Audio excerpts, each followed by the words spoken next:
নবনির্বাচিত president Donald Trump. বৃহস্পতিবার ম্যাগাজিনটি person of the year হিসেবে ট্রাম্পের নাম ঘোষণা করে।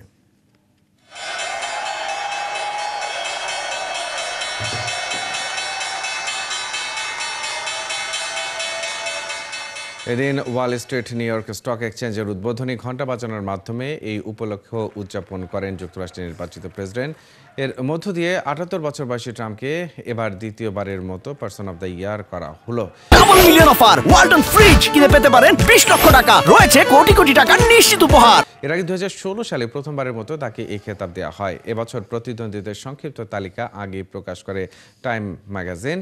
এদিন আনুষ্ঠানিক প্রচ্ছদ প্রকাশ পেয়েছে। মূলত মার্কিন প্রেসিডেন্ট নির্বাচনের সুবাদে ২০২৪ সালে বছর জুড়ে আলোচনায় ছিলেন ব্যবসায়ী থেকে রাজনৈতিক বনে যাওয়া ডোনাল্ড ট্রাম্প।